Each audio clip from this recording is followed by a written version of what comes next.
Saladin सैनिक यहाँ नहीं पहुंचे हैं और ये सेनापति संग्राम सिंह के अनुसरण करने वाले गद्दार हैं जिन्होंने हाहाकार मचा रखा है। स्थिति अधिक खराब नहीं है, अभिमन्यु ने खुद से कहा।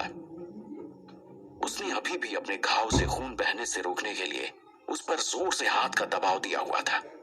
वो थोड़ा कमजोर जरूर हुआ था, पर कोई अधिक फर्क नहीं था। अभिमन्यु ने अपनी तलवार खींची और सीधा महल के बीच में खड़ा हो गया। जमीन पर बिखरे हुए शवों में कुछ पहरेदार थे, कुछ निचले स्तर के शूरवीर थे। खून के गहरे धब्बे हर जगह दिखाई दे रहे थे और अभिमन्यु ने दो शूरवीरों को एक दूसरे पर आक्रमण कर जान के बदले जान लेते हुए देखा। ये सब देखकर अभिमन्यु समझ गया कि हर कोई भवानी सिंह के खिलाफ नहीं था, जैसा संग्राम सिंह ने बताया था। अभिमन्यु बरामदे में गया, जहां पर कई सारे सैनिक लड़ रहे थे। मुख्य मीनार के ऊपर एक शूरवीर और उसके अनुयायी सैनिक बड़े बड़े थैलों में गहने भरकर ले जा रहे थे। शयन कक्ष में कई छात्र सैनिक प्रवेश द्वार की रक्षा करने की कोशिश कर रहे थे, जबकि कुछ पहरेदार अंदर घुसने की कोशिश कर रहे थे।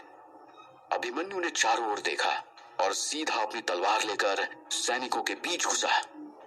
एक सैनिक ने उसके कदमों की आहट सुनी और उस पर तलवार चलाने की कोशिश की। अभिमन्यु ने आसानी से हमले से बचते हुए अपनी तलवार से उसके सिर को धार से अलग कर दिया। ये सारे शूरवीर और सैनिक अभिमन्यु के सामने बहुत कमजोर थे। आखिरकार लोगों को समझ में आया कि अभिमन्यु क्या भला है। यह अभिमन्यु है, वे चिल्लाए। सबने उसे बहुत आसानी से देशद्रोहियों और गद्दारों के बीच घिरे रहकर उन सबका गला काटते देखा। महल की रक्षा करने की कोशिश कर रहे सैनिक और छात्र उसकी जय जयकार करने लगे।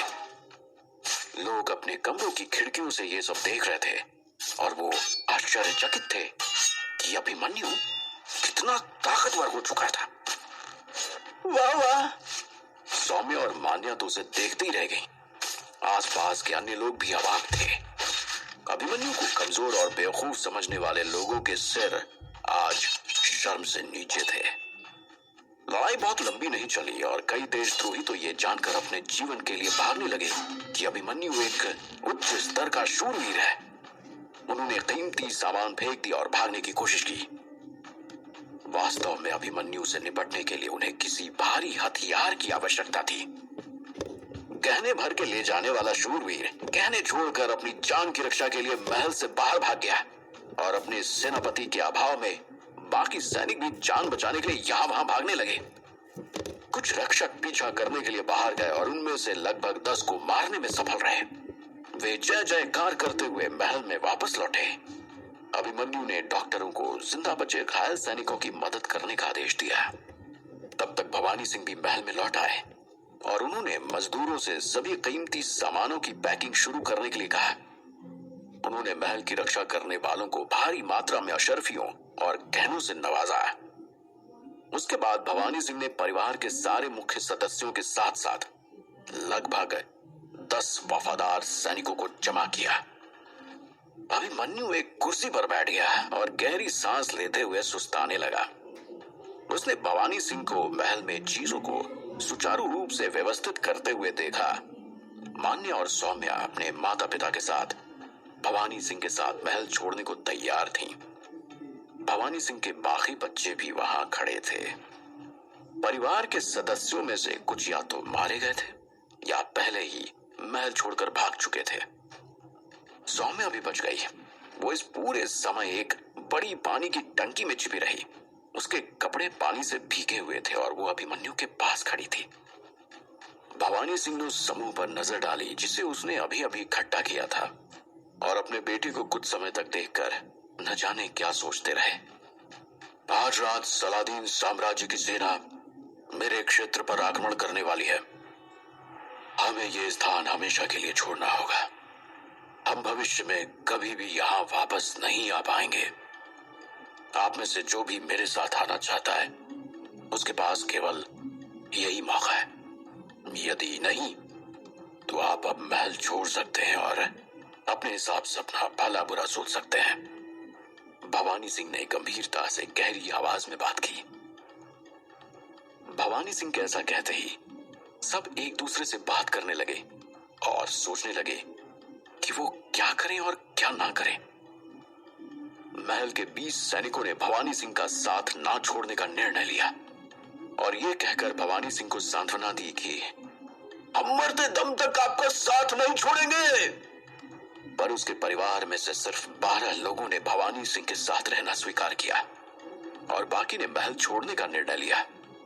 महल में कभी सैकड़ों लोग हुआ करते थे, पर उनमें से सिर्फ 32 लोग भवानी सिंह के साथ खड़े दिखे। अभिमन्यु इस बारे में बहुत दुखी था, पर उसने कुछ नहीं कहा। उसे और भवानी सिंह को इस बात की खुशी थी कि कम से कम इतने लोगों ने तो उनका साथ नहीं छोड़ा और आखिर ऐसे ही समय में तो अपनों और परायों का भेद पता चलता है। मान्या के पिता ने उसके कंधे को हल्का सा आगे की तरफ धक्का देकर उसे साफ इशारा कर दिया कि उसका कर्तव्य क्या बनता है। मान्या ने अभिमन्यु को कुर्सी पर शांति से बैठे हुए देखा। वो गंभीर रूप से कुछ सोच रहा था और उसकी तलवार कुर्सी के पास पड़ी थी। अभी ऐसा लग रहा था जैसे वो किसी से भी युद्ध करने के लिए तैयार है और जरूरत पड़ते ही तलवार उठाने में उसे बिल्कुल देर नहीं लगेगी। मान्य ने महसूस किया कि उसका दिल बहुत तेजी से धड़क रहा है, क्योंकि वर्तमान अभिमन्यु कोई प्लेबॉय नहीं था जिसे वो जानती थी। सौम्या अभिमन्यु की ओर दौड़ी और उसे गले लगा लिया और रोने लगी। वो बहुत डरी हुई लग रही थी। अभिमन्यु, क्या आप ठीक हैं? मान्या तेजी से उसके पास गई और पूछा। उसके चेहरे से शर्म और प्यार दोनों झलक रहा था। अभिमन्यु ने पहले दोनों लड़कियों को और फिर अपने आसपास बाकी लोगों को देखा। उसे देखकर सबने अपनी नजरें झुका ली। सबके चेहरे पे डर और शर्मिंदगी साफ देखी जा सकती थी। सौम्या और मान्या, क्या तुम सच में हमारे साथ आना चाहती हो? और अगर हाँ, तो तुम्हें भली भांति इस बात से परिचित होना चाहिए कि हमारा रास्ता बहुत खतरे से भरा हुआ है और किसी वक्त भी जान जा सकती है। अभिमन्यु ने कहा। हाँ, मैं जानती हूँ, मान्या ने बिना किसी हिचकिचाहट के जवाब दिया। वो जानती थी कि उसके माता पिता यही चाहते हैं। अभिमन्यु ने पहले ही अपनी शक्ति और क्षमता का प्रदर्शन करके ये साबित कर दिया था कि वो इनकी रक्षा करने में पूरी तरह समर्थ है और उन्हें इस बात का गर्व हुआ कि अभिमन्यु ने मान्या को अपने साथ रखने की स्वीकृति दे दी। मैं भी, सौम्या ने हल्के स्वर में कहा। कपड़े गीले होने के कारण वो अब भी कांप रही थी। वहां दूसरी तरफ भवानी सिंह अपने सैनिकों से बात कर रहे थे और रास्ते में उन्हें कौन सी चीजें लेकर जानी है और कौन से संभावित खतरे आ सकते हैं, इस पर मंत्रणा कर रहे थे। बहुत अधिक सहन शक्ति होने के कारण भवानी सिंह के घाव काफी तेजी से भर रहे थे। हालांकि उनकी एक आंख चली गई थी, लेकिन ये कोई बड़ी बात नहीं थी। कुछ विशेष दवा लेने के बाद भवानी सिंह को बेहतर महसूस हो रहा था। डॉक्टरों ने आंख पर लगे घाव को साफ कर कपड़े से ढक दिया था। भवानी सिंह महल छोड़ने की तैयारी के लिए अपने पहरेदारों और सैनिकों को आदेश दे रहे थे और कुछ सैनिकों को उन्होंने महल के बाहर थोड़ी दूर पर तैनात रहने के लिए कहा। वो ये सुनिश्चित करना चाहते थे कि उन्हें सलादीन के आक्रमण की जानकारी मिलती रहे। अभिमन्यु अपने परिवार के सारे सदस्यों से बात कर रहा था, उनसे भी जो अब उनके साथ नहीं आ रहे थे। भवानी सिंह को आदेश देता देख उसे भी याद आया कि महल छोड़ने के लिए कितना कम समय शेष है और कितना ज्यादा काम करना है। भवानी सिंह ने अपने साम्राज्य को छोड़कर उत्तर में हिमालय की गोद में बसे एक राज्य अवधपुर जाने का फैसला किया। दरअसल उनकी छोटी बहन फूलमती वहां रहती थी। उसने बहुत समय पहले वहां के सबसे रईस इंसान से शादी कर ली थी और भवानी सिंह से उसके काफी अच्छे संबंध थे। वे समय समय पर चिट्ठी के माध्यम से एक दूसरे के अच्छे संपर्क में थे। भवानी सिंह की योजना वहां पहुंचकर कुछ दिन आराम करने की थी और फिर वो निश्चय करते कि आगे क्या करना है, किस तरह से खोया हुआ राज्य वापस हासिल करना है। उन्होंने आज लगभग अपना सब कुछ खो दिया था, अपने मित्र, अपनी प्रजा, अपना राज्य और अपना परिवार भी। इस वक्त अवधपुर उनका सबसे अच्छा विकल्प था। भवानी सिंह की योजना इस तथ्य पर आधारित थी कि सलादीन साम्राज्य आज रात महल पर आक्रमण करेगा। सूरज अभी अस्त नहीं हुआ था लेकिन अंधेरा हो रहा था। महल के बाहर भवानी सिंह ट्रेनिंग ग्राउंड में एक बड़े पत्थर के पास खड़े होकर पश्चिम की ओर देख रहे थे, जहां पर उन्होंने जासूसों को भेजा था। बाकी लोगों ने अपना सामान पहले ही भर लिया था और महल के बाहर जाने वाली सड़क पर 3 बड़ी गाड़ियां तैयार खड़ी थी। करीब 20 लोग वहां खड़े थे और इंतजार कर रहे थे। अभिमन्यु ने नए सेना नायक रुद्र से अवधपुर के रास्ते के बारे में पूछा। सौम्या वहीं खड़ी थी और वो अभिमन्यु को देख रही थी। आज वो अपने परिवार को छोड़ रही थी और अभिमन्यु ही उसका एकमात्र सहारा था। मैंने सुना है कि अवधपुर हमारे साम्राज्य से बहुत अलग है, अभिमन्यु ने पूछा। सेना नायक रुद्र लगभग 40 साल का एक मजबूत शूरवीर था। उसका शरीर काफी लंबा चौड़ा था। जीरो की जानकारी से अभिमन्यु को पता चला था कि वो भी संग्राम सिंह के जितना ही पराक्रमी और कुशल था। उसके चेहरे पर बड़ी सी दाढ़ी थी और उसकी एक कान पिछले किसी झड़प में कट गई थी। मैं एक बार महाराज के कहने पर वहां गया हूँ, जब मैं उनकी बहन फूलमती को उनके ससुराल छोड़ने गया था। रास्ता तो काफी अच्छा है, पर जंगल में डाकुओं की भरमार है, रुद्र ने कहा। भवानी सिंह के राज्य के उलट अवधपुर में राज्य शासन की जगह लोकतंत्र है और वहां पर लोगों द्वारा चुने हुए नेता सारे निर्णय लेते हैं।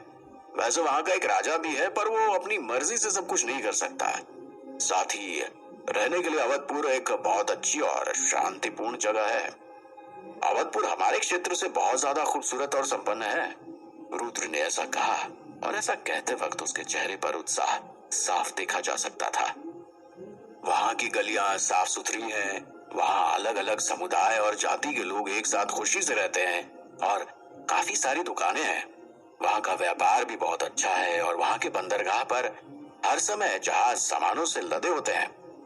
मैं आज तक जितनी जगहों पर गया हूँ, अवधपुर उन सब में से सबसे अधिक खूबसूरत है, रुद्र ने आगे कहा। सचमुच? अभिमन्यु ने उत्सुकता से पूछा। साथ ही आसपास के बाकी लोग भी रुद्र के अवधपुर के विवरण से काफी उत्साहित हुए। सब बहुत गौर से उसे सुन रहे थे। अगर हम अभी से यात्रा शुरू करते हैं तो वहां पहुंचने में हमें लगभग 6 महीने लग जाएंगे। वैसे तो ये जगह बहुत दूर नहीं है, पर डाकुओं के आतंक की वजह से समय अधिक लग जाता है, रुद्र ने कहा। रास्ते में लुटेरे हैं? सौम्या ने अपनी भौहें सिकोड़ ली और पूछा। हाँ, लेकिन बहुत नहीं, अब स्थिति काफी सुधर गई है, वहां खड़े एक दूसरे सेनानी ने कहा। हाँ, पर चिंता की बात नहीं, महाराज भवानी सिंह, अभिमन्यु और स्वयं मैं उन आतंकियों से आसानी से निपट लेंगे, रुद्र ने आश्वस्त भाव से कहा। मैं भी वहां से एक बार आया हूँ और रास्ते में हमारी पूरी सेना को डाकुओं ने मार दिया था। मैंने किसी तरह अपनी जान बचाई थी। वो डाकू बहुत खतरनाक और हिंसक है। मुझे हमारे सेना नायक और महाराज की शक्ति पर कोई संदेह नहीं है, पर वो रास्ता सचमुच बहुत खतरनाक और दुर्गम है। प्रभु हमारी रक्षा करे, वहां खड़े दूसरे सेनानी ने फिर से कहा। ये खतरनाक तो जरूर होने वाला है, अभिमन्यु ने हल्के स्वर में कहा और चिंता की गहन लकीरें उसके माथे पर दिखाई दे रही थी। भवानी सिंह गंभीर चेहरा लिए गाड़ी के पास आ रहे थे और उनके पीछे एक सेनानी दौड़ता हुआ आता दिखाई दे रहा था। सभी तैयार हो जाओ, सलादीन के सैनिक हमारी सीमा में घुस चुके हैं और लगभग 15 मिनट में वो यहाँ पहुंच जाएंगे, भवानी सिंह ने चिल्लाते हुए निर्देश दिया। अभिमन्यु ने अपने धनुष और तरकश को पकड़ लिया और अपनी कमर पर लटकी तलवार को टटोल कर देखा। उसने पाया कि वो पूरी तरह से तैयार है। तीनों गाड़ियां एक के पीछे एक चल दी। भवानी सिंह और अभिमन्यु सबसे आगे वाली गाड़ी में बैठे, तभी एकदम से उनकी गाड़ी का घोड़ा बिदक गया और बेलगाम हो गया। कोचवान ने गाड़ी को बहुत संभालने की कोशिश की, लेकिन वो एकदम बेकाबू हो गया। क्या ये घोड़ा अभी काबू कर पाएंगे? अपना सब कुछ खो देने के बाद क्या भवानी सिंह फिर से किसी तरह अपना साम्राज्य स्थापित कर पाएंगे? और अभिमन्यु इसमें किस तरह सहायक होगा?